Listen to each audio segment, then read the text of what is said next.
Buenas tardes, Doc. Hola, buenas tardes. Buenas tardes, doctor. Hola, milagro que no está politiqueando, bueno.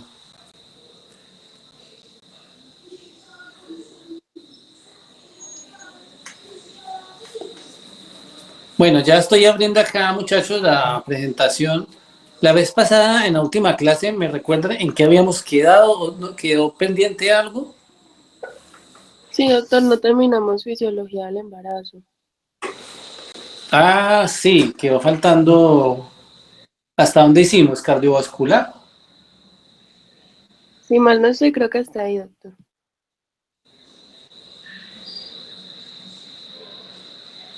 Sí, hasta comprensión de los grandes vasos, doctor. Hasta o sea, vascular sí, falta respiratorio, creo. Sí, ese no lo vimos. Y urinario.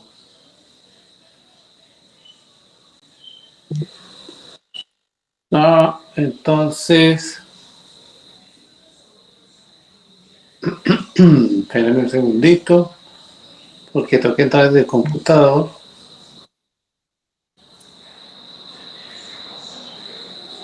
Y esto no me quiere abrir el WhatsApp. Aquí está Rodas, Santiago Rodas. Sí, señor. Santiago, mándeme el link al correo para poder yo abrir aquí el computador, que es que no me quiere abrir el WhatsApp web, ¿sí? Regale su correo, por favor, otra vez. rjorosco@uniquindio.edu.co.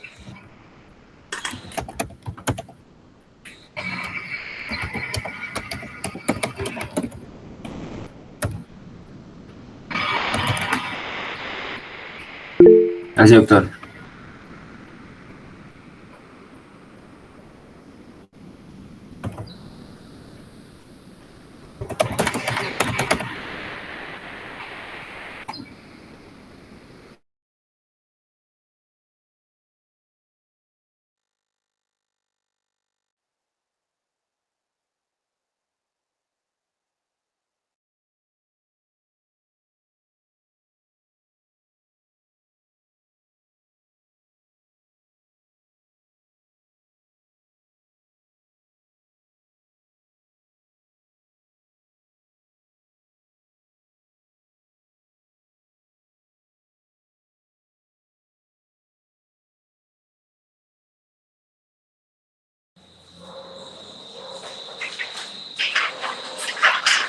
¿Listo? ¿Me lo mandaste o no Ya lo todavía? compartí, doc. Ahí yo se lo compartí. ¿Ya? Ah, bueno.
Bueno, listo. Ahora sí ya estoy aquí en el computador, muchachos. Entonces voy a compartir pantalla para terminar la parte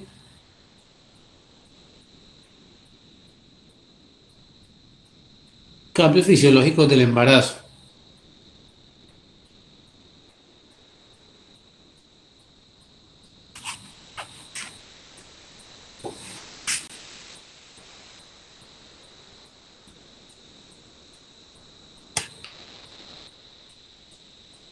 A ver, para compartir no deja.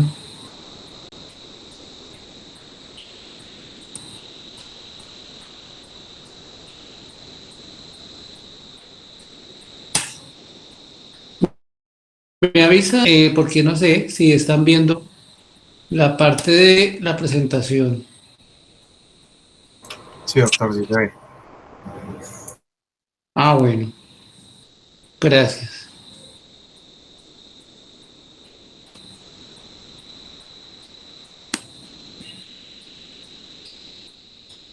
Bueno, vamos a terminar esta parte que estaba acá pendiente, que es, creo que esto ya lo habíamos visto, y luego esto también, y vamos, creo que ahí fue que quedamos. La tarea, la tarea. A ver, Nicolás, dígame qué hizo de tarea. ¿Cuál tarea, doctor? Ay, María, hombre. Había una tarea que les dejé en esta diapositiva de acá, de los grandes vasos. ¿Quién hizo la tarea?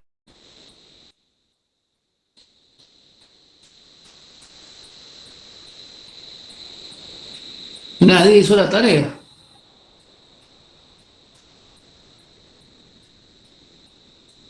Doctor, yo leí que en la pierna izquierda, pero es que no encontré mucha información de eso. En la Entonces, pierna izquierda, no. que la mayor cantidad de trombosis era del miembro inferior izquierdo, en el embarazo. Sí, señor, pero no, ¿Sí? no Entonces, encontré más. ¿y por qué crees que sea más fácil en el miembro inferior izquierdo que en el derecho? Comprime todas las estructuras del lado derecho, ¿por qué puede haber en el izquierdo? Es que por eso yo pensaba que era más en el derecho porque ahí se daba más la compresión. Me parecía que tenía más lógica, entonces por eso no entendí por qué sea en el izquierdo. Ajá. Bueno, ¿quién me está hablando? Daniela. ¿Daniela? ¿Daniela? Sí. Daniela, mira esa imagen que está aquí. Sí, la imagen que tiene la arteria y la vena, la arteria aorta y la vena cava inferior, ¿sí? Daniela, ¿sí ves esa imagen? Sí, Sí. señor. Entonces, fíjate qué pasa con la arteria ilíaca común derecha y qué pasa con la vena ilíaca común izquierda. La está comprimiendo la vena renal. ¿La renal? No, la vena ilíaca, mira la ilíaca A la común. vena ilíaca. De la arteria ilíaca común derecha, si la ves, la Ajá, identificas, todos la ajá, identifican, la sí. arteria ilíaca común derecha va a hacer, va a sufrir una compresión porque el útero hace dextrorotación.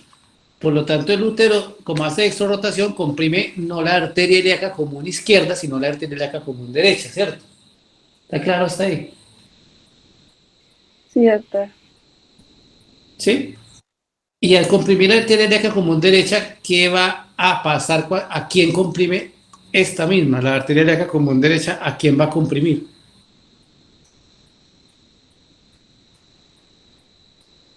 A la Según vena el dibujo. ¿A la vena qué? ilíaca común derecha. ¿Cómo? No.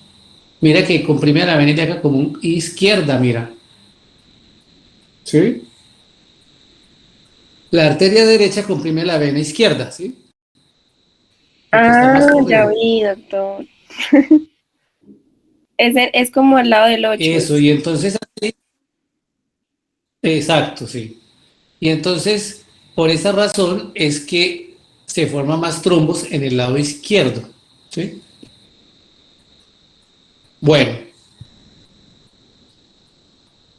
esto no lo habíamos hablado, sí. No, Los cambios hematológicos. Que había una anemia, pero Dilucional, que se da más frecuente en el segundo trimestre, por lo que les decía en la gráfica que se aumentaba la bulimia, más no la masa eritrocitaria. sí, eso sí Entonces la lo vi. embarazada maneja más bulimia. Exacto. La embarazada maneja más bulimia, por lo tanto tolera más el choque hipovolémico. Con respecto a la coagulación, ¿qué pasa? Que las plaquetas en el embarazo pueden disminuir, no siempre, en algunos casos disminuye y puede llegar a ser las plaquetas en 100.000 o menos de 100.000, ¿sí? Entonces, deben de ser en todo caso entre 100 y 150.000 para considerarlo algo fisiológico, siempre y cuando la mujer no tenga ninguna alteración adicional, ¿sí? Entonces, la otra cosa es que los factores de la coagulación en el embarazo se aumentan porque la tendencia del embarazo es hacer una hipercoagulabilidad para el parto. La cascada de la coagulación que actualmente ocurre en la plaqueta, en lo que se ha encontrado, también se activa la famosa clásica cascada de la coagulación vía extrínseca, vía intrínseca y común con el fin de lograr hacer una hemostasia y que no sangre tanto en el parto. Y entonces se activa por la exposición de la decidua mismo, ¿sí? Eso era para terminar los cambios hematológicos, fisiológicos, cardiovasculares. Ahora bien, hablemos de los cambios respiratorios que tienen el embarazo. Entonces, dentro de los cambios respiratorios hay unos cambios que son anatómicos, que son dados porque el feto ocupa espacio en el útero y empuja hacia arriba el útero, de tal manera que la movilidad uterina disminuye, ¿sí? Hay una disminución de la movilidad uterina, no, perdón, de la movilidad del diafragma. Disminuye la movilidad del diafragma. O sea, que ese diafragma casi no se va a mover y entonces, además de eso, se va a elevar por la ocupación del feto. Y lo que va a hacer es disminuir el eje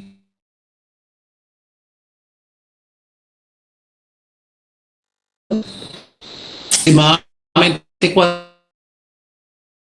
se va a elevar el diafragma entre Doctor, 4 y 7 centímetros. qué pena le interrumpo. ¿Será que puedo volver a Sí. repetir? Es que se le entrecortó y no se le escucha nada. Ah, ¿y ahí ya me escucha bien o todavía está entrecortado? No, ya está bien. Bueno, dentro de los cambios anatómicos respiratorios, vamos a tener que el diafragma se va a elevar normalmente por la ocupación del feto en el útero y va a aumentar de 4 a 7 centímetros en su elevación, ¿sí? De tal manera que el eje vertical interno del tórax va a disminuir por ahí 4 centímetros y el diafragma va a terminar disminuyendo de movilidad, casi no se va a mover porque no se puede mover mucho por el hecho de tener la ocupación del señor feto, haciendo además que la respiración, que normalmente es más abdominal, en este caso no se puede hacer tan abdominal, sino que se haga más torácica. Entonces, aumenta también el eje circunferencial de la caja torácica a 6 centímetros, las costillas se ponen más horizontalizadas y hay una elevación subcostal de mayor grado al final de la gestación. ¿Qué le pasa a la frecuencia respiratoria? La frecuencia respiratoria no varía tanto, sino que varía la profundidad de respiración, pero no la frecuencia. ¿Por qué está disminuido?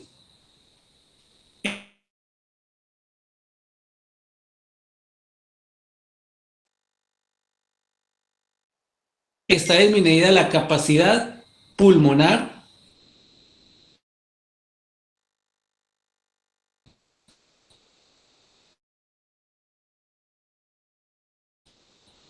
En conclusión, va a haber una poca tolerancia a la hipoventilación y a la apnea, Doctor, se y le está esto cortando se bastante. traduce porque hay una reserva.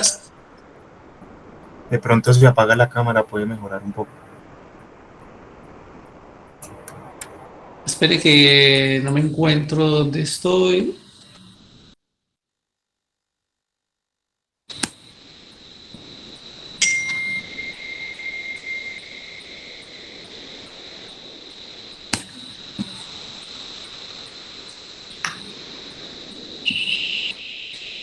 A ver, ¿ahí me están escuchando bien?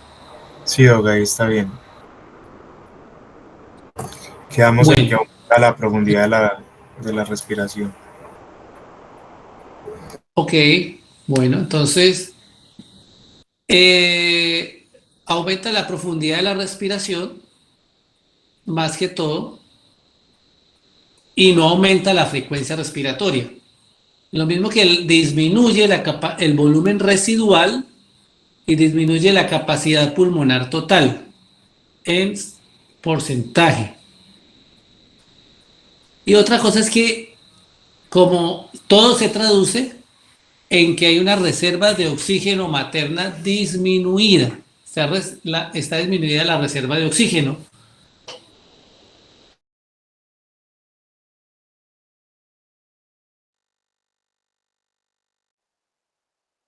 Esté expuesta a una hipoventilación o a una apnea. ¿Sí? Bien. Hay dificultad en la intubación orotraqueal en el embarazo. ¿Por qué? Porque hay edema de la faringe, de la laringe, de la tráquea, congestión nasal, epistaxis también puede haber, edema de cuerdas vocales, además de que hay un riesgo de broncoaspiración y la vía aérea en la embarazada es 8 veces más difícil que la vía aérea de una persona no embarazada, por todo lo anterior. Bueno, vamos bien ahí antes de pasar a los cambios urinarios. ¿Alguna pregunta de los cambios respiratorios? ¿Todo quedó claro o seguimos entrecortados? Doc, ¿qué tan frecuente es, pues, que se tenga que hacer una intubación orotraqueal en la embarazada? En la embarazada no es tan frecuente que se presente un evento donde haya que intubarla, pero sí lo vemos de manera espontánea por ahí, ocasional, pero cuando lo vemos grave, porque resulta que, por ejemplo, paciente embarazada con una neumonía o paciente embarazada con un COVID o paciente embarazada con una patología respiratoria como un tromboembolismo pulmonar, esa paciente fácilmente se deteriora y hay que intubarla. ¿Qué se prefiere para intubar a una mujer embarazada? Pues poco más debería de ser un tubo que proteja bien la vía aérea, pero en últimas podríamos hacerlo con una máscara laringea y de ahí esperar, pero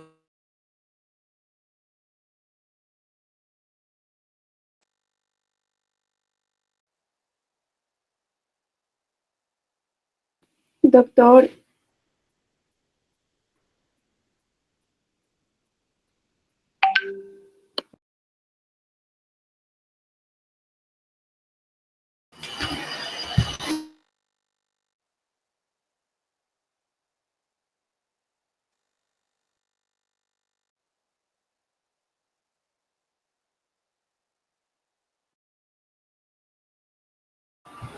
Recuerden ir mañana al núcleo de ITS en el tercer piso.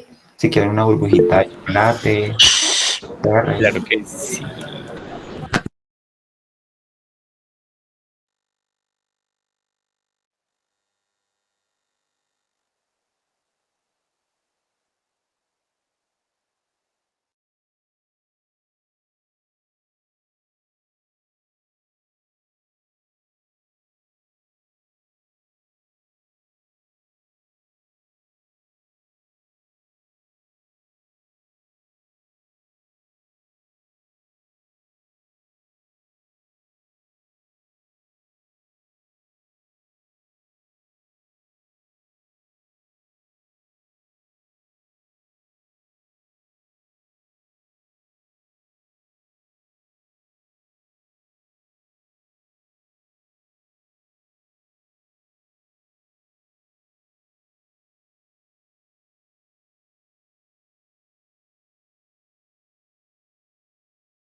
Como es en el tercer piso, para pedirles ayuda con nuestra compañera Ángela. Gracias. No sé quién pueda ayudarnos con eso. Que tenga músculo. Gracias.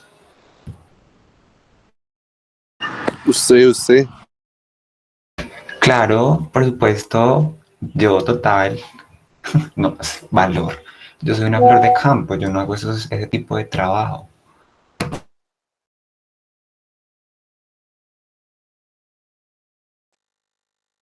Ah, pero si fuera chilena, y sí. Ay, no, Sebastián, eso es muy tonto, marica. Oh my God.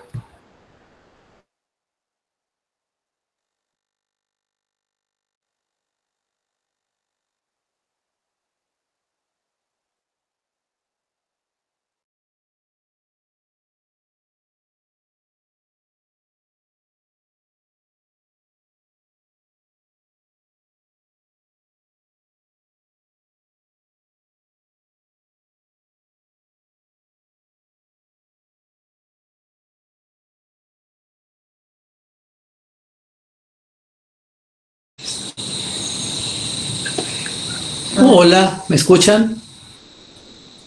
Sí, doctor. Es que se cayó la comunicación terriblemente, no sé qué pasó, pero ya vuelvo y pongo aquí donde íbamos.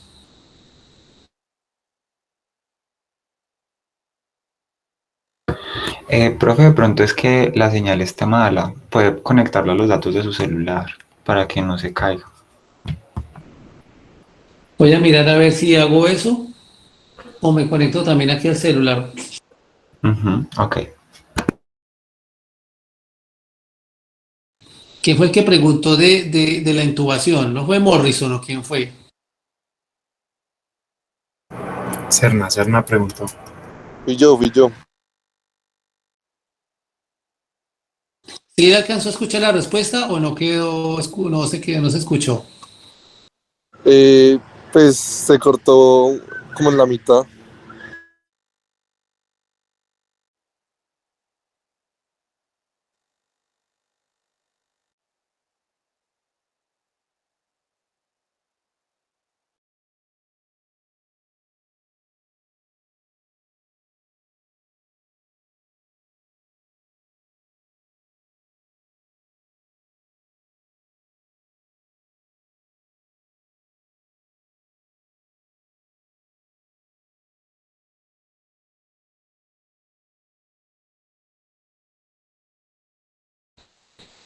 Ahí están viendo la presentación, ¿cierto?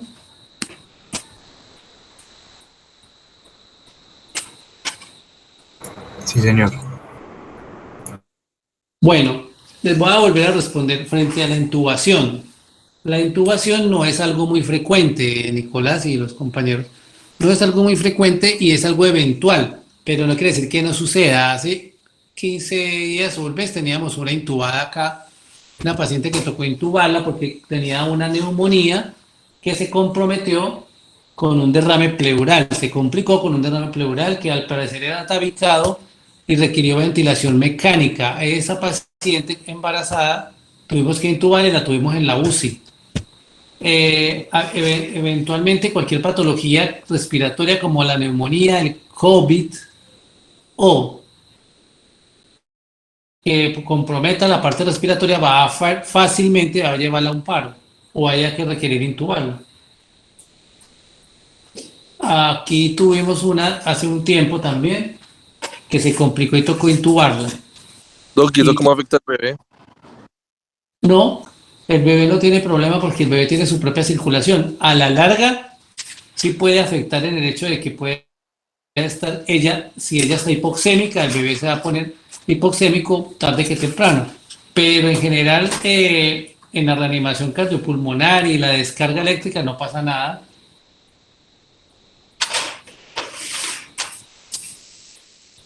¿Sí? Sí, gracias. Claro. Morrison, repórtese, ¿dónde está? Por acá, doctor. Ah, bueno. Bueno, listo. Entonces, Sigamos con los cambios urinarios en el embarazo.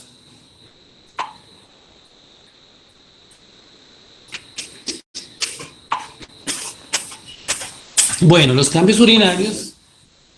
Espera un segundito, por favor.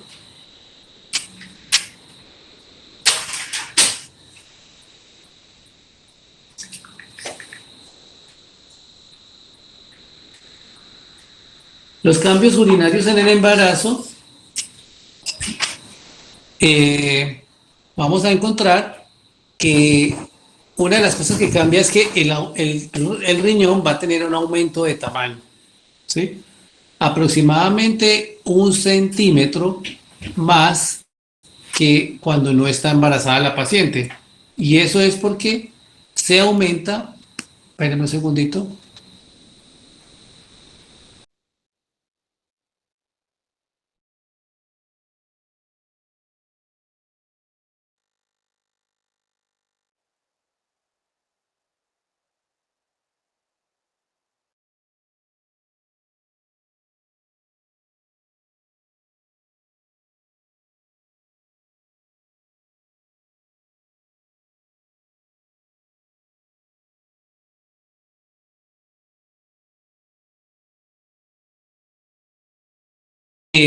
Después del parto se va a volver a disminuir de tamaño. Recuerden que como el útero hace una dextrorotación, o sea, rota hacia la derecha, entonces va a comprimir al uréter derecho, más que al izquierdo, al uréter derecho más que al izquierdo. Y si comprime el uréter derecho, entonces va a generar una dilatación de ese uréter y del riñón, generando una hidronefrosis o una especie de pielo o hidronefrosis que se va a ver en las ecografías y que no es nada patológico, no es una uropatía obstructiva, realmente es una dilatación pielocalecial que se da por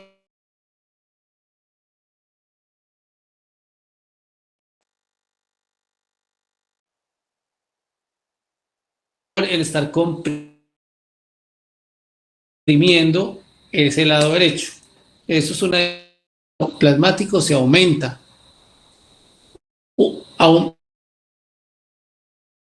Aumenta el flujo sanguíneo renal y aumenta la tasa de filtración glomerular un Doctor, 50%.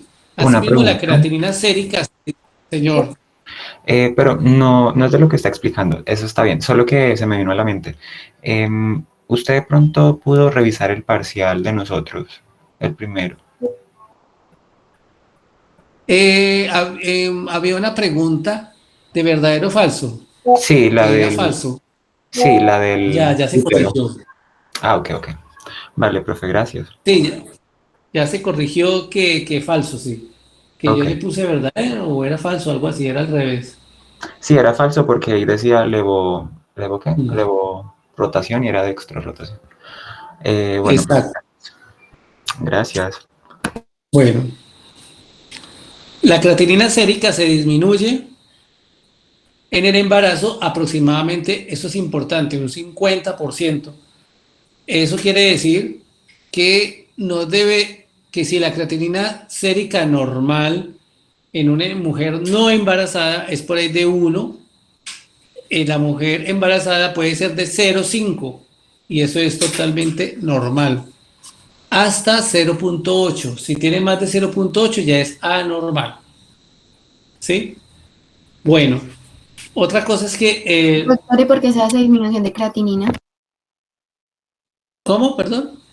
¿Por qué se da esa disminución de creatinina en la embarazada?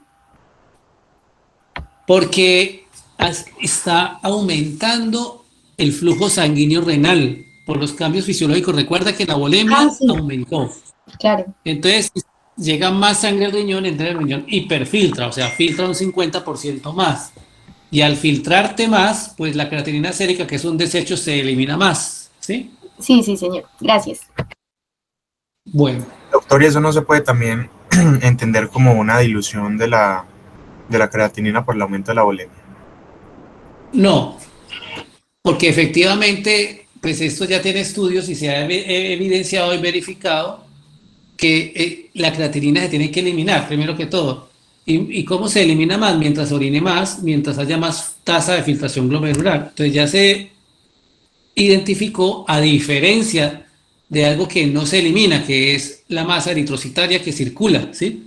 Entonces ahí en la masa eritrocitaria sí se aumenta el líquido y la misma masa está. Entonces por eso es dilucional. En el caso de la creatinina sérica, como aumenta la filtración glomerular, se ha evidenciado que aumenta la eliminación de creatinina en orina, ¿sí? Y se ha encontrado la disminución de la creatinina sérica, porque esa es una constante del 100%, pues digámoslo del 99.9%. Todas las encontramos así a las pacientes, ¿sí? Ok, Doc, gracias. Pero no se puede interpretar porque entonces no habría evidencia de eliminación urinaria de la creatinina. Bueno, lo mismo pasa con las proteínas. Las proteínas, por ejemplo, bueno, la osmolaridad, ya les había explicado que la osmolaridad disminuía 10 miliosmoles, ¿cierto? Y aquí la proteinuria, cuando una mujer no está embarazada, puede ser de 50 miligramos en 24 horas. Pero cuando una mujer se embaraza en una gestación normal, puede ser una eliminación, se puede aumentar hasta 115 miligramos de decilitro en 24 horas. Ahora bien, cuando esa filtración o eliminación de proteínas es más de eso y llega a ser de 300 miligramos de decilitro, ya se considera que eso es una proteinuria significativa, ¿sí? Eso puede estar señalizándonos que eso es una preeclampsia o que eso es una falla, una proteinuria gestacional. Es decir, si tiene la presión alta y se está en contexto de la presión alta, pues eso es una preeclampsia. ¿Ok? Bueno. La glucosuria aumenta por el aumento de la filtración glomerular y la disminución de la reabsorción tubular. ¿Sí? Bien.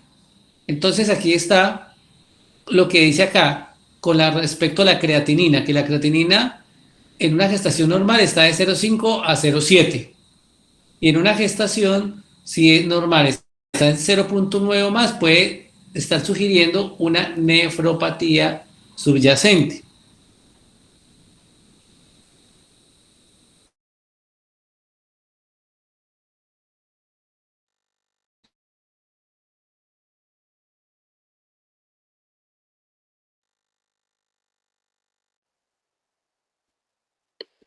Bueno, el uréter, después de que sale por completo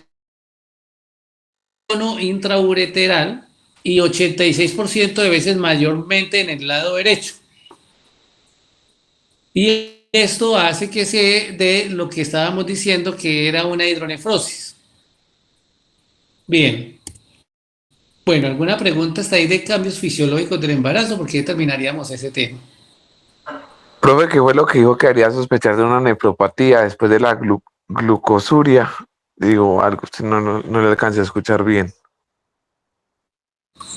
Después de la glucosuria, que se disminuye que cuando se comprime el uréter derecho, cuando el útero sale de la pelvis renal y hacia el borde pélvico comprime el uréter, entonces ese uréter va a generar una hidronefrosis del lado derecho, que se puede confundir con una uropatía obstructiva, pero no lo es. La última diapositiva no alcancé a leerla bien. ¿Podría devolverla un momento, por favor? Esa. No, la anterior.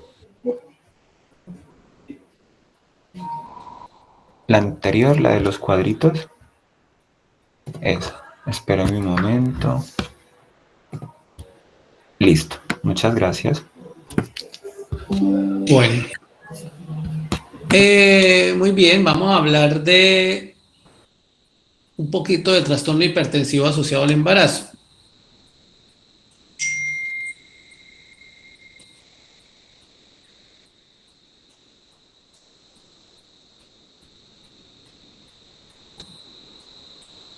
Vamos a hablar un poquito de la fisiopatología.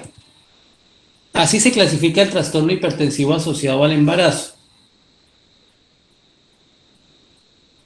¿Cómo? Las siglas se llaman TAE, quiere decir trastorno hipertensivo asociado al embarazo. Ahora bien,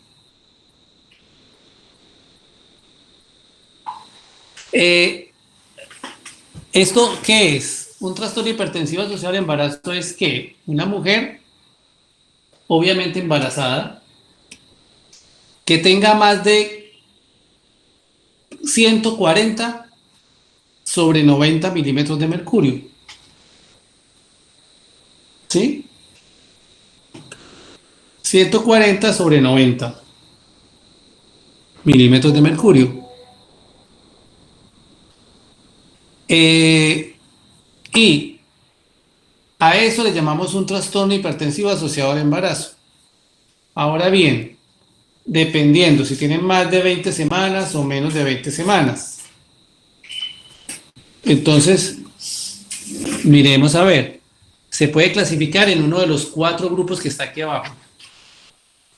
Estos 4 grupos se llaman hipertensa crónica, porque ya llevaba desde el inicio del embarazo o antes de embarazarse la presión alta.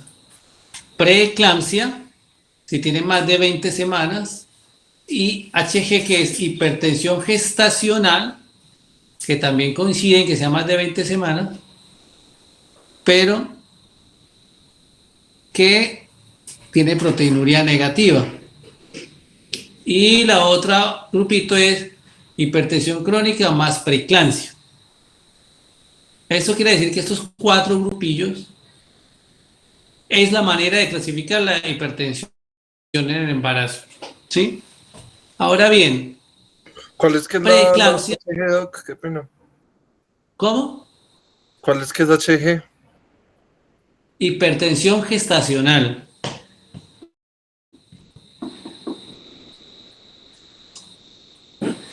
¿Sí se entendió o no? Morrison. Doctor, Profe, el punto de corte entonces son 20 semanas antes, pero digamos, ¿para qué ponen ese límite que dicen Pero- después de 12 semanas después del embarazo? O sea, que si persiste después de 12 semanas del embarazo, también ya sería catalogada como crónica, ¿o no? Sí, la hipertensión crónica es la que aparece antes de las 20 semanas o antes del embarazo, o la que aparece y persiste después de terminar el embarazo hasta 12 semanas y todavía sigue hipertensa. Esa también es hipertensa crónica porque se quedó hipertensa, pero arrancó siendo preeclampsia y terminó siendo hipertensión crónica por el tiempo de evolución. ¿Sí? Ah, listo, o sea que una preeclampsia puede inducir a una hipertensión crónica, pues en ese orden de ideas. Una algo así. preeclampsia puede terminar convirtiéndose al final del episodio de preeclampsia en una hipertensión crónica. Listo, listo. doctor, pero Doc, ¿después de cuánto? solo se clasifica como preeclampsia después de las 20 semanas. Sí, Antes- cuando hablamos de preeclampsia, únicamente voy a hablar de preeclampsia cuando tenga más de 20 semanas. No solo eso, vamos a ver cómo. Pero para que cualquiera de estas, preeclampsia e hipertensión gestacional, ambas son de más de 20 semanas. ¿Sí? Y el último Doctor. grupito es una crónica más una preeclampsia sobreagregada, que ese es otro tema. Pero digamos que para hablar de preeclampsia, si la presión aparece a las más de 20 para arriba, o sea, a las 30 o aparece a las 40 semanas, pues esa puede ser preeclampsia o puede ser hipertensión gestacional. Hay que clasificar cuál de las dos es. ¿Sí? Ok, doc. Lo que jamás habrá hasta el momento es una preeclampsia de 10 semanas. Eso no lo hay. ¿Cómo se llama si tiene presión alta a las 10 semanas? Hipertensión crónica. Hipertensión Profe, Yo ¿y ese HELP que llaman, dónde cabe? El síndrome de HELP. Se dice síndrome HELP, no síndrome de HELP, Eso, Porque help. eso Sí, sí. No es un epónimo. no es un epónimo, exactamente. Entonces, el síndrome HELP, la eclampsia, son variantes de la preeclampsia, es decir, el grupito de las preeclampsia y sus secuaces. Preeclampsia, eclampsia y HELP, ¿sí? Son un solo grupo. Doctor, ¿Ya? perdón, no me quedó muy claro cómo distingo entre la preeclampsia y la hipertensión gestacional. Todavía no lo tienes claro porque todavía no lo he explicado. Para distinguir la una de la otra, básicamente es que la preeclampsia, pues ya le voy a explicar, pero ya, solo que existen, que cuando yo tengo un trastorno hipertensivo existen 4 grupos de los que yo debo de clasificar la paciente, en uno de esos 4. ¿Sí me hago entender? Hasta ahí. Vamos a ver la preeclampsia, ¿sí? ¿Cómo definimos una preeclampsia? Es una hipertensión arterial en una gestante que tiene más de 20 semanas, como les había dicho, cuya tensión está en 140/90 o más en 2 tomas diferentes con un intervalo de 4 horas. ¿Sí? Se llama... ¿Dónde está una de las de la pandilla del carro? Por favor, repórtese una de las de la pandilla del carro. Una de las chicas de la pandilla del carro.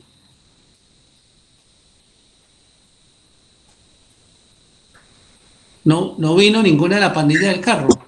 Sí, Pues Doc, creo que todos somos parte de la acá pandilla del dice. carro. No, Especifica. Todos se señor. han Solo montado ahí. Todos se han eso. montado ahí. Literalmente. No, pero Algunos lo han la pandillita tocado. del carro está alrededorcito allí de las que andan en el carro solamente. Entonces, ¿la que hablo ahí? ¿Cómo se Dígame. toma la presión arterial en una embarazada? ¿Qué condiciones hay que tener en cuenta? ¿Cómo se debe hacer el proceso? Con los pies pisando duro, no sé, en la escalerita o en el piso. Pues no sé, en lo que he escuchado de todos es que hay que tener la vejiga vacía, que hay que tener un previo descanso, 15 minutos antes de estar sentada. Sí. Sí, lo que decía David, los pies apoyados en el suelo. ¿Y qué Y más? ¿Y en qué brazo? en el... En el derecho. En los dos brazos. En el derecho. En los dos brazos se toma, En el se toma derecho. la más alta. ¿Por qué se prefiere el derecho sobre el izquierdo o qué? Porque el derecho suele tener la presión más alta por, no sé, la longitud del vaso, como los vasos del lado derecho son más largos, como que tiene que ver con la presión, pues no sé, según ¿Tú crees fisiología, no me acuerdo por qué. que la presión es más alta en el lado derecho Sí, tiende a o en ser el más lado izquierdo? alta en el lado derecho, tiende a ser más alta en el lado derecho, por la longitud del ¿Por qué? vaso. Como los vasos tienen un mayor recorrido, no sé, pues es como contraintuitivo, pero como que eso sucede fisiológicamente, no me acuerdo por qué. Ahora, si tú pones a mirar qué tiene de diferencia el lado derecho del lado izquierdo, anatómicamente, ¿cuál es la arteria que va a tomarle la presión? ¿La arteria es rama de quién? ¿La La arteria braquial, humeral o braquial, que es rama de quién? De la ay, subclavia. de la Es de la subclavia, subclavia. Bueno, ¿cuál es más larga, la subclavia derecha o la subclavia izquierda? la derecha, ¿Por sí, qué? ¿Qué hay en la derecha que no hay en la izquierda? Tronco. Tronco, el tronco Brachiocefálico. brachiocefálico está en la derecha. Eso quiere decir que el tronco brachiocefálico que está en la derecha, que no está en la izquierda. Por lo tanto, la subclavia izquierda sale directamente ¿de quién? El corazón. del callado aórtico. Ujú. De la aorta, ay Dios mío, bendito, de la aorta.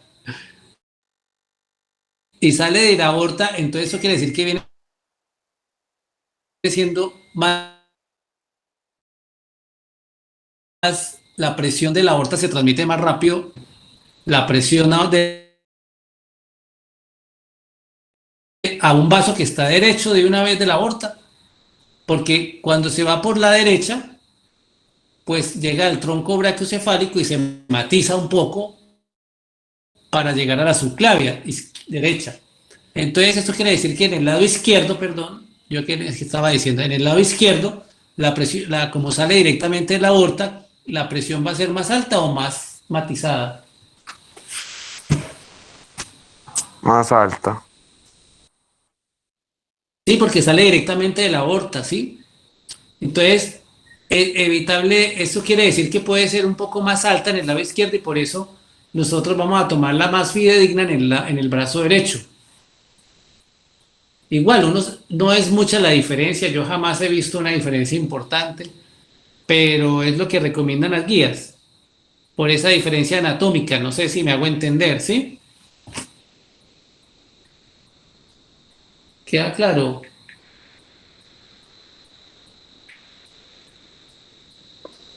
Sí, señor. Y las de la pandilla del carro, ninguna dijo nada, pero bueno, listo.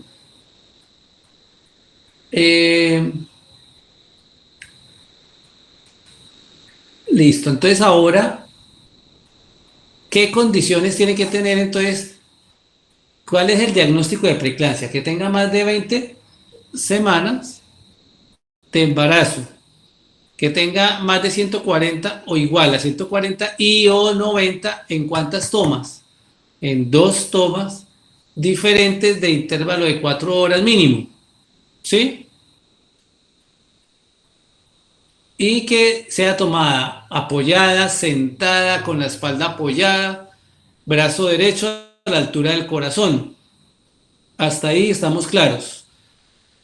Y que más es una preeclampsia, que además de eso tenga proteinuria. Para que sea preeclampsia, que tenga la condición anterior más o proteinuria en orina de 24 horas de más de 300, o sea, es decir, significativa, ¿sí? Y que además, cuando sea una preeclampsia, puedo clasificarla sin criterios o con criterios de severidad. Si hay un solo criterio de severidad, así no tenga proteinuria, me hago entender, también es una preeclampsia como tal, ¿sí?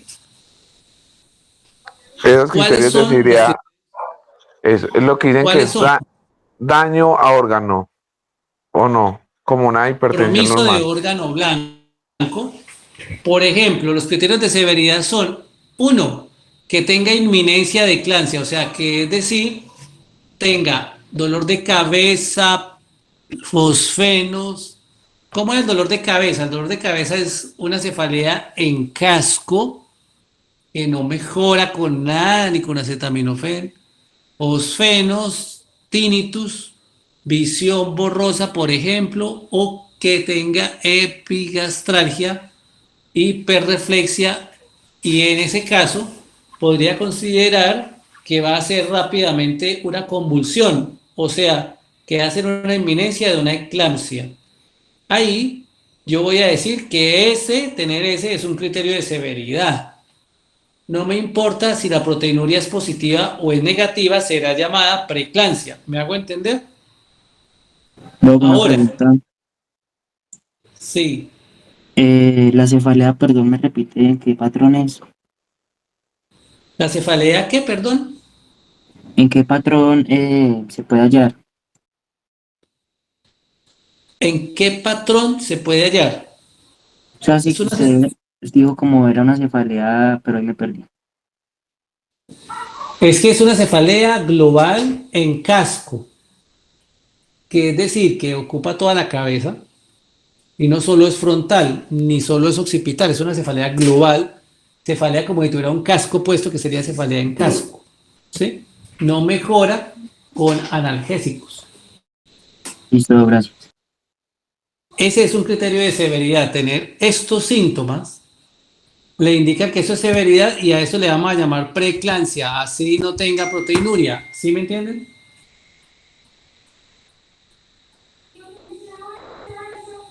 Y otros criterios de severidad son cualquiera de estos, que son tensión arterial mayor o igual a 160 o 110, cualquiera de las dos. O sea, en otras palabras, tener una crisis hipertensiva, tensión arterial mayor a 160 o 110.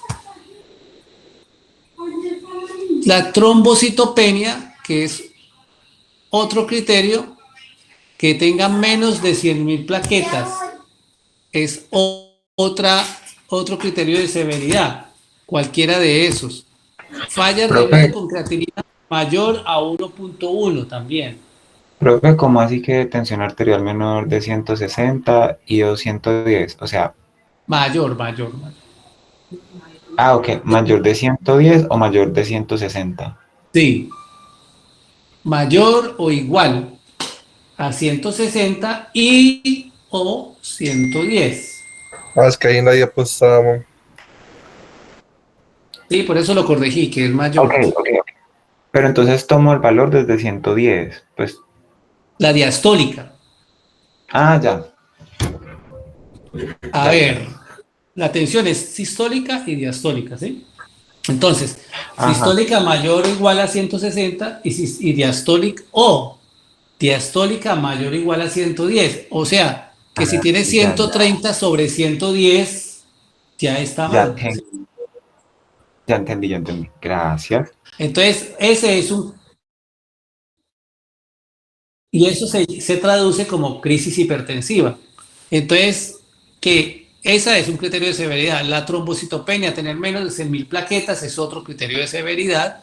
La falla renal con una creatinina mayor a 1.1 ya es severa. El hecho de presentar edema pulmonar o síntomas de vasoespasmo, que eran los que acabamos de decir ahora. Y aquí hace falta algo más, que no lo puse, que me faltó ahí, no sé por qué no está, que es la deshidrogenasa láctica o LDH mayor a 600, ¿sí? LDH mayor a 600, cualquiera de esos son criterios de severidad, y uno diría compromiso renal, compromiso hematológico, etc. O sea, que convulsione también es otra, que sería una eclampsia, ¿sí? Entonces, la pregunta aquí es esta, acá. ¿Qué es el TAE? Trastorno hipertensivo asociado al embarazo. ¿Qué tiene el TAE?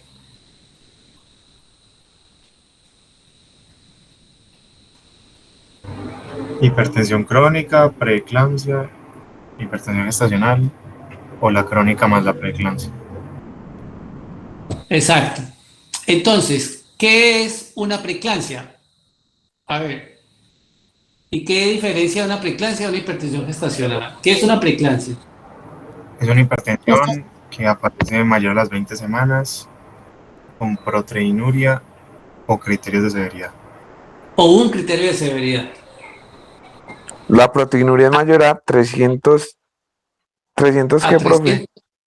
No, 300 miligramos decilitro. Listo, miligramos de decilitro, eso es en 24 horas.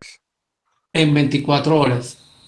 Ahora bien, puede no tener proteinuria, puede tener menos de 300, pero tener un criterio de severidad. ¿Sí me hago entender? O sea, una H de hipertensión más una de las siguientes. ¿Cuáles? Proteinuria y crisis hipertensiva, LDH elevada o creatinina elevada o trombocitopenia o que convulsione. Ok, ¿me hago entender? Doctor, una pregunta. Con que tenga un criterio de severidad, entonces ya también sería preeclampsia. Sí, se llama preeclampsia y el apellido va a ser severa porque ya tiene un criterio de severidad. Ahora, ¿quién me dice que es una hipertensión gestacional entonces? Una hipertensión que sea mayor a 20 semanas, pero que no tenga proteinuria ni criterios de severidad. Que aparece en el embarazo. Exacto. Y que dura Que esté embarazada, que tenga más de 20 semanas. ¿Y que no tenga, qué dijiste? Y que hasta se resuelva hasta antes de las 12 semanas del puerperio. Pero ¿qué más? Que no tenga qué. Proteinuria. Básicamente no tiene por qué tener criterios, ni un solo criterio de severidad. No tiene por qué, porque si no, entonces se convertiría en preeclampsia, ¿cierto? Pero lo último que queda es tomarle una proteinuria, y si la proteinuria es negativa, se llamará hipertensión gestacional, lo cual no es tan grave como la preeclampsia. La hipertensión gestacional es transitoria. Si ella persiste, es la que se puede convertir en una hipertensión crónica también, ¿sí? O si la preeclampsia persiste, se puede convertir en hipertensión crónica. Bueno, entonces esa es la diferencia, que yo para diferenciar preeclampsia de hipertensión gestacional necesito una proteinuria de orina de 24 horas. Bueno. Profe, qué pena. Pues, me podría recordar, porque en las embarazadas no se usa Arados o IECA para el manejo de la hipertensión. Nosotros no utilizamos en el embarazo estos antihipertensivos diferentes a los calcio antagonistas, diferentes al labetalol, al nifedipino, al amlodipino, porque ellos pueden producir oligohidramnios, anhidramnios, o pueden producir restricción del crecimiento fetal, ¿sí? Listo, doctor, muchas gracias. Bueno, la palabra eclampsia viene del griego, que significa resplandor o rayo. Era raro, los antiguos consideraron que era muy normal que en una tormenta, en un aguacero cayera un rayo. Pero acá cae un rayo sin haber un aguacero, ¿sí me hago entender? Entonces, aquí estamos hablando de que al no haber un aguacero, eso sería muy raro que caiga un rayo, y así de raro es la convulsión que se presenta en una eclampsia. Es la aparición de un síndrome convulsivo generalizado complejo. ¿Qué quiere decir una crisis compleja, muchachos? ¿Quién me dice? La crisis compleja, Sí. que es de difícil manejo, no sé. No. La crisis compleja en una convulsión es que es generalizada, tónico-clónica, y que compromete el estado de conciencia, ¿sí? Entonces, es tónico-clónica, compromete el estado de conciencia, puede incluso llegar a un coma o a una amaurosis. Esa es una eclampsia. Y el síndrome HERP es el hecho de tener es una variable de la preeclampsia severa que tiene que ver con disfunción hepática hematológica. Muchachos, se me olvidaba este último criterio que no se los dije. Como criterio de severidad es tener las transaminasas elevadas, es decir, un compromiso hepático.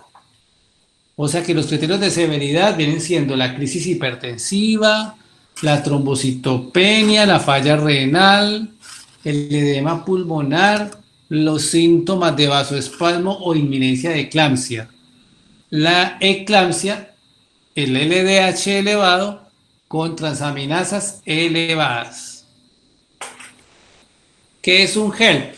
La palabra HELP, a ver, Morrison, que es amante de todas las letras, números, acrónimos y epónimos, ¿qué significa HELP? No, Por aquí me dice profesor, la niña mía que es ayuda, pero no es. es decir, hipertensión, no sé, low, no sé, no sé, profe, trombosis, no, ni idea. Yo sé qué significa, como, ahí está entre eso lo que se le da las transaminasas, que se bajan las plaquetas, la hipertensión, pero las siglas están en inglés, pero no sé bien qué significa cada uno. Y la otra cosa que hay es hemólisis. Ah, sí, la hemólisis intravascular. Hemólisis, elevation, liver, hepáticas, enzimas hepáticas elevadas, low platters, disminución de plaquetas, ¿sí? Bueno, Y eso es HELP. Doctor, qué buena pregunta. ¿Rodas? Sí, señor. Dígame. Ahorita, es que me acaba de surgir, ahorita en eclampsia mencionó que puede producir anauresis, amauresis, Amaurosis. amaurosis, qué pena, ¿qué es eso? Una amaurosis es como una especie de trastorno neurológico que termina en un enceguecimiento, ¿sí? Ok. O en una anopsia visual. Bueno, lo van a entender en el otro semestre que ven osteo y neuro, ¿cierto? Pasan ustedes. Sí, Ustedes señor. pasan a osteo. Bueno, entonces en osteo, hay nombres en latín de las estructuras anatómicas. ¿Por qué en latín? Profe, cambie esa tradición. No, eso no es una tradición y es una moda, ¿no? Profe. Sí, pero uno en cirugía no va a ver los nombres en latín. Ah, tranquilo, que cuando esté allá, esté con los ortopedistas, les voy a preguntar los nombres en latín del Uy, carpo. no. Ya está Feo. Olivares, que va a decir, se lo sabe todos en latín. Y está el doctor Carvajal, y allá molestamos al estudiante y le decimos, venga, dígame los nombres en latín. ¿Qué Bueno, necesita, doctor? Es que molestamos, ¿ah? Ni siquiera, solo por molestar. ortopedistas. Bueno, la preeclampsia Profe, ¿cómo se llama el dedo gordo del pie? alux, Gracias. y es en latino, ¿yo? Bueno, claro que es más un derivado como del griego que se latinizó, pero es... Bueno, listo. Y las huesos del carpo, pues para que vean, tienen dos hileras, escafoideum, lunatum, triquetum, pisiforme, y la segunda hilera es trapezium, trapezoideum, capitatum, amatum, ¿sí? No son tan difíciles, ¿eh? Bueno, Pero hay una mnemotecnia mejor, doctor.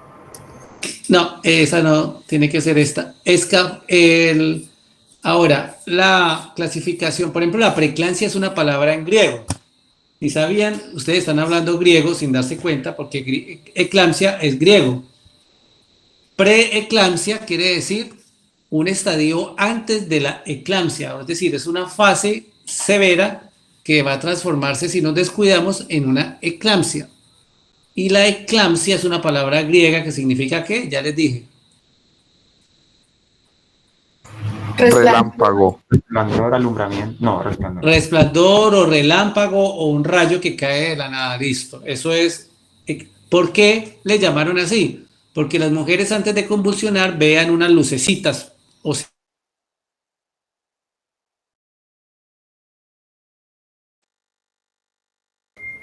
Doc, se le cortó. y les caía un rayo porque convulsionó. La clasificación de preeclampsia Se le puede cortó. ser. ¿Ah? ¿No me escuchan?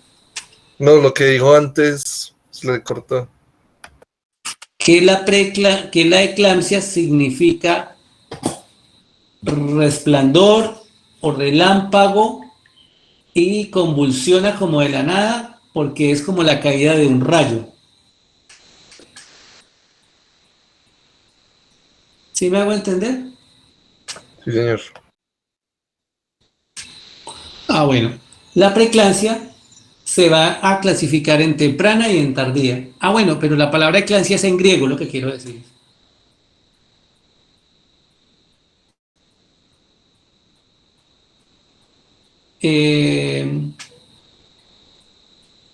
Bueno, preeclampsia temprana quiere decir que aparece antes de las 34 semanas y preeclampsia tardía que aparece después de las 34 semanas. ¿Cómo es la fisiopatología de la preeclampsia? Porque ya se va a acabar el tiempo.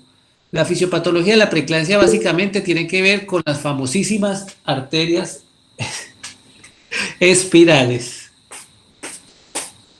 Arterias espirales. Espérenme un segundito que es que aquí nadie está buscándome una cosa. Denme un momentico. Van pensando de quién son ramas las arterias espirales y dónde están ubicadas.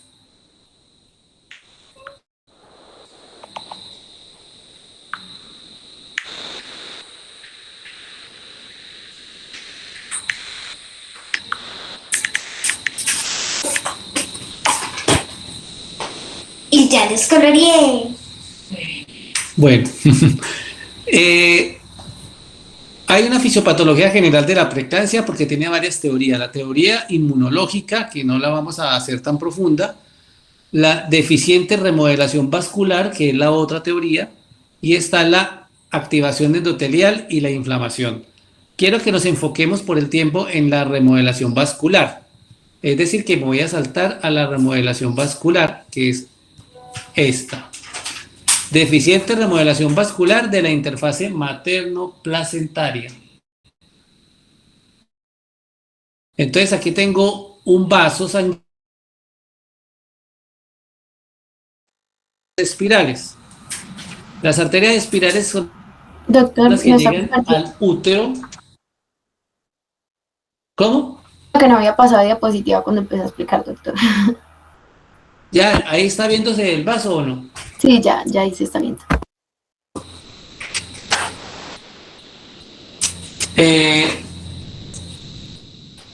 Bueno, las arterias espirales tienen endotelio, ¿sí?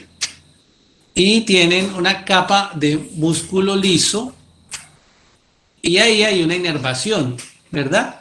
Entonces, resulta, pasa y acontece que estas pequeñas arterias espirales tienen que sufrir una transformación porque la función normal del endotelio pues viene a ser el tono vasomotor, porque ahí se produce tromboxano A2, óxido nítrico, prostanoides que ayudan a que haya constricción, por ejemplo. Además que tenga una homeostasis gracias a la presencia ahí del líquido plasmático y la composición de transporte de antiagregantes y fibrinolíticos. Entonces, aquí vemos la interfase maternoplacentaria donde vamos a encontrar las arterias espirales al final.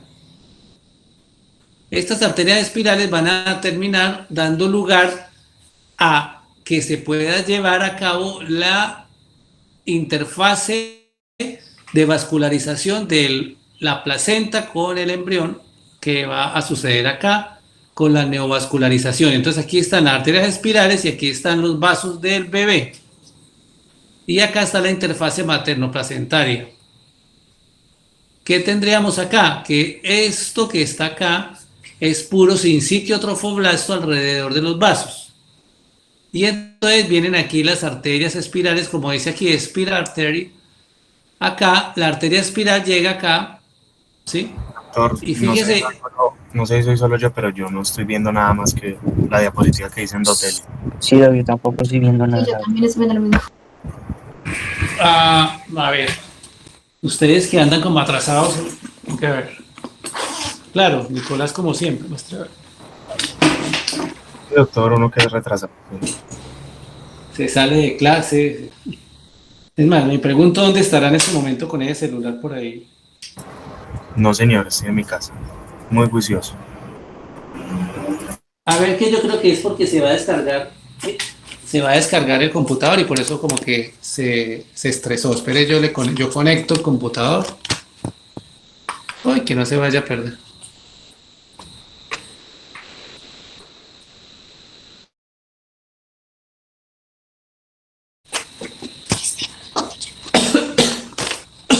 Ahí están viendo que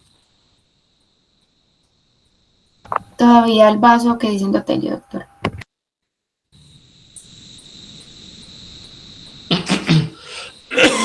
voy a dejar de compartir y vuelvo y pues que algo pasó ahí, se bloqueó. Espérenme un segundito. A ver.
Doc tiene el micrófono apagado.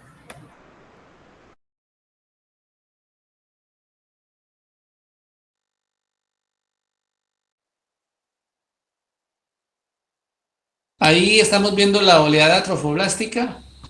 Sí, señor. Ahora sí. Si me devuelvo acá, estaba diciéndoles que esta era la interfase materno-fetal o fetoplacentaria, ¿cierto? Donde llegan la arteria espiral y aquí los nuevos vasos para el bebé, ¿sí?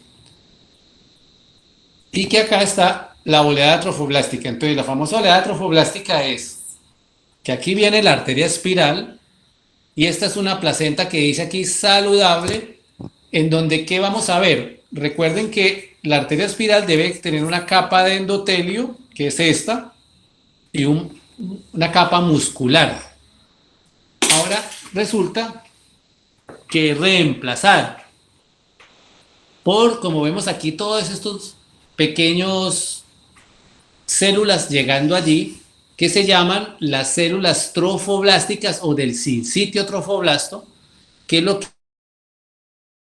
que van a hacer es que invadir toda la capa endotelial y reemplazarla, como ven acá, a reemplazar ¿a quién? Al endotelio y al músculo liso. ¿Por quién? Por trofoblasto, por sinsitio trofoblasto o por células trofoblásticas. ¿Sí me hago entender? Y entonces, al reemplazarla, ¿qué va a hacer? Va a dilatar las arterias espirales. Miren que su calibre va a ser ¿qué? Mayor. En cambio, miren, en una preeclampsia, ¿qué pasa en la placenta que no es saludable? ¿Qué pasa? Que la invasión trofoblástica es muy poca y las arterias espirales continúan con un calibre poco amplio, o sea, mantienen cerradas y eso va a hacer que ese bebé sufra de hipoxia de una vez, de poca vascularización, y entonces se liberen factores que son lo que llamamos, que no son angiogénicos como en el caso de acá, sino antiangiogénicos. Y entonces esto libera sustancias que se elevan en una preeclampsia. ¿Sí se entendió esto o no se entendió? Sí, señor. O sea, por isquemia de la placenta se liberan eso, como la placenta se estresa a no recibir suficiente irrigación por parte de la vasculatura, por ser estrecha, por tener un fracaso en ese remodelamiento, o porque se liberan esos factores. Sí, por eso es. Pero entonces, claro, porque lo que buscamos en un embarazo saludable es que los vasos se dilaten y sean vasos espirales que, dos cosas, tengan unos vasos de gran capacitancia, o sea, llegue mucho flujo sanguíneo, y que la mamá, la segunda cosa, pierda el control vasomotor, o sea, que no tenga vasoconstricción, ¿sí? Y eso es lo que sucede en las oleadas trofoblásticas, y esta es la primera oleada trofoblástica. Sucede que se forman los vasos espirales, que es una invasión del sinsitio trofoblasto a los vasos espirales. Y esta arteria espiral que está acá se tiene que quedar así dilatada, porque resulta que la deficiente remodelación vascular, como sucede en la primera oleada invasora, debiera suceder una buena remodelación vascular, pero en la preeclampsia hay una ¿qué? Deficiente remodelación vascular. Pueden leer ahí. Las células migran al interior de la decidua, penetrando la luz de las arterias espirales, formando acúmulos intraluminales necesarios para el aporte de oxígeno en las primeras semanas de gestación. Eso es lo que debe ocurrir, pero no ocurre. ¿Sí? Como vemos aquí, un vaso espiral, que sería este de acá, se activan metaloproteasas, caderinas, integrinas, ¿sí? Y estas hacen que haya una invasión trofoblástica y reemplace el endotelio por células del trofoblasto. Bien. Acá vemos los vasos uterinos o arterias espirales dilatadas. Aquí está el citotrofoblasto, ¿cierto? Y las células trofoblásticas. Cuando la placenta es normal, ojo con esta diapositiva, cuando la placenta es normal, hay una producción de moléculas de crecimiento vascular placentario, que son estas que están aquí, que se las pueden aprender de memoria, grabárselas, que se llaman el VEG y el PLIG, o sea, factor de crecimiento endotelial vascular y factor de crecimiento placentario.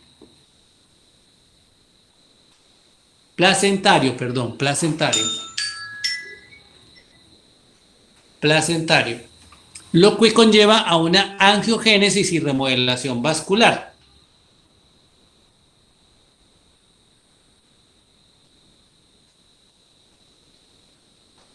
¿Sí está claro o no? Hasta ese puntico, ¿me entienden?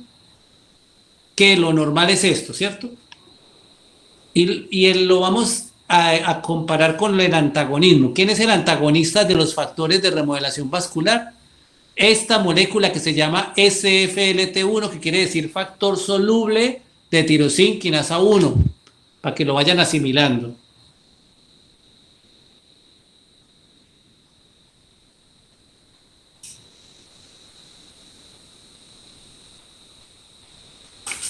Ahora, si hablamos no de lo normal, sino de una preeclampsia, pues el antagonista es el que más se eleva, o sea, ese es el factor que se eleva, que llamamos factor antiangiogénico, que es el SFLT1 o factor soluble de tirosina quinasa 1, que se halla en suero materno, alterando la angiogénesis placentaria.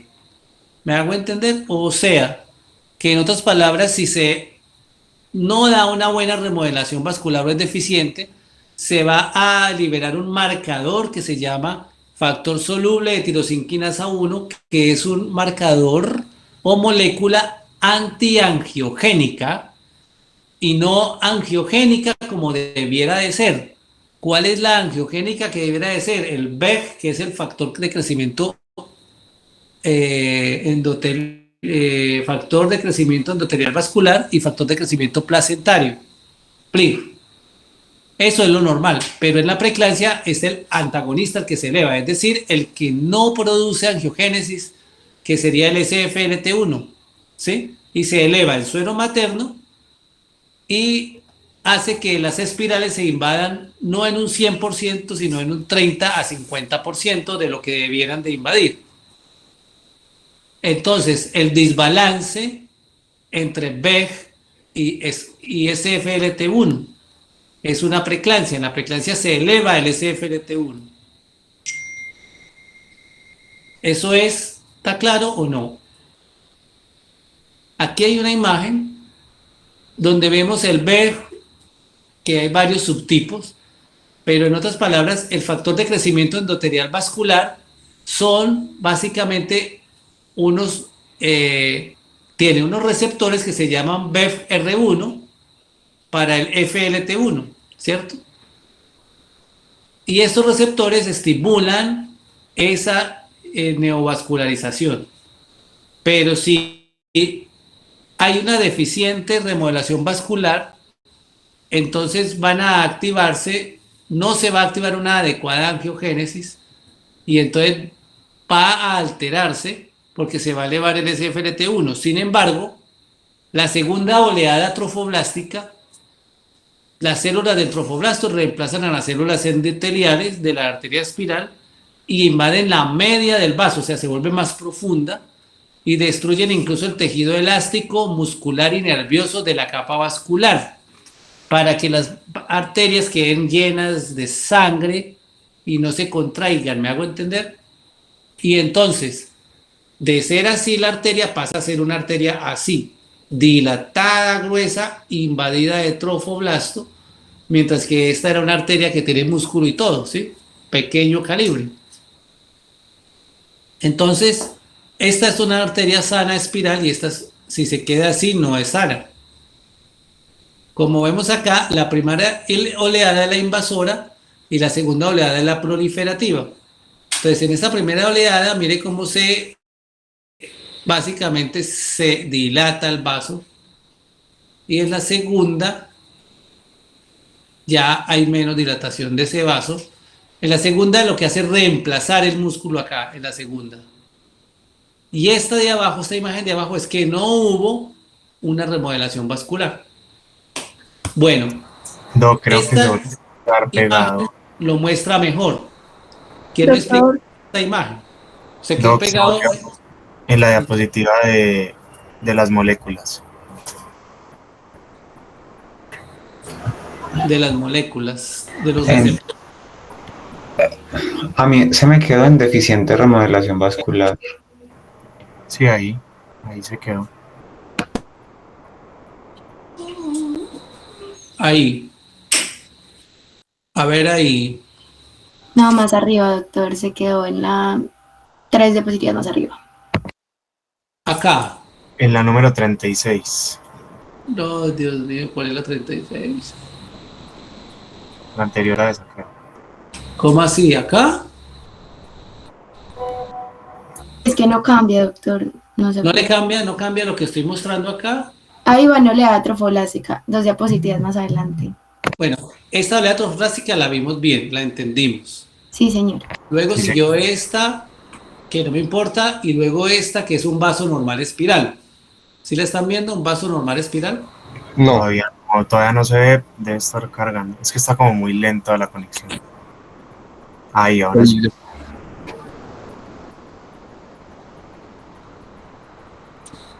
A ver y ahí se está viendo la arteria espiral en este momento. Sí, señor, ahí se ve.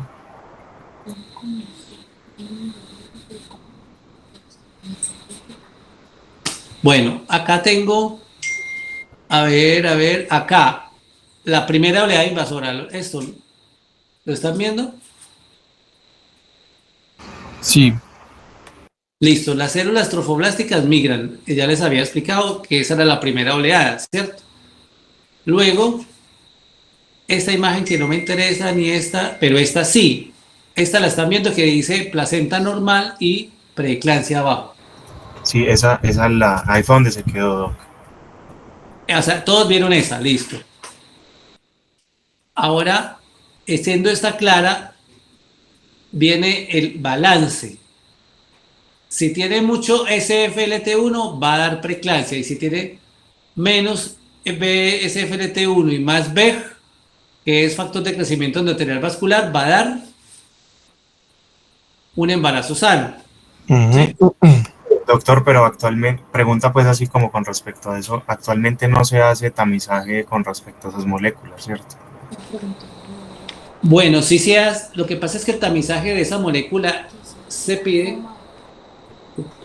SFLT1 que está ahí, se puede pedir en caso de determinar si en las mujeres que se les ha elevado la presión, y se puede pedir en el primer trimestre, que fue el estudio que hice de doctorado, pero eso tiene mucho costo, ¿sí? Entonces no se hace habitualmente así. Vale, y voy a terminar con esta porque ya veo que se tiene que terminar. La segunda oleada trofoblástica es que las células del trofoblasto reemplazan las células endoteliales e invaden la media del vaso, es más invasiva, ¿sí? Y esta imagen, ¿la están viendo? Invasión trofoblástica anormal del lecho placentario, ¿sí? Sí, señor. Ahí dice que esta es la placenta, la decidua, y estas células rojitas, ¿qué serían? Si esta es la circulación materna y esta es la circulación... Las células trofoblásticas. Las redonditas, ¿cuáles serían? Las células trofoblásticas, y las planitas, las células maternas. Mire que para que sea normal, tiene que tener mucha más invasión de las células redonditas, que son las trofoblásticas. Mientras que abajo veo un vaso de menos calibre con menos células trofoblásticas y más células maternas, ¿sí? ¿Ven? Eso es. Bueno, listo. Eso es la parte más importante de la fisiopatología de la preeclampsia.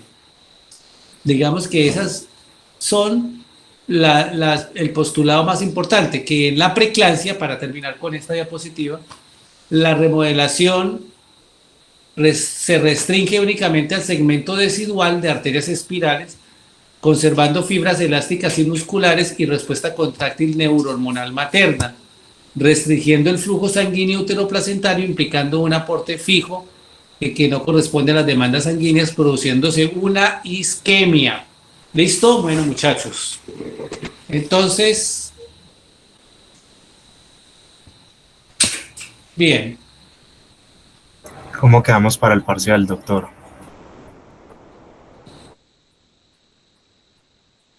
Voy a dejar de presentar. Ok, aquí estamos. ¿Cuándo es el parcial? ¿El viernes? El martes. El martes, doctor.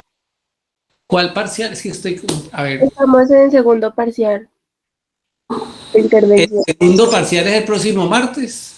Sí, señor. ¿A qué horas? A las 2. Correcto. Pero él no estaba programado ahí, ¿cierto que no? Sí, sí está programado ahí, doctor. Está programado. ¿Y el viernes qué es lo que hay entonces? ECOE. Doctor. Ah, el viernes es el ECOE. Y el martes es el parcial. Señor. Ok, y es el segundo parcial. Por lo tanto, en el primer parcial evaluamos hasta qué parte. Hasta cambios cardiovasculares, doctor. No, en el primer parcial. Sí, se alcanzó Hasta cambios cardiovasculares. Hasta cambios cardiovasculares. Ah, ok. Entonces, el segundo parcial sería de lo que hablamos hoy, básicamente. Sí, señor. Y ya acabamos, ¿cierto?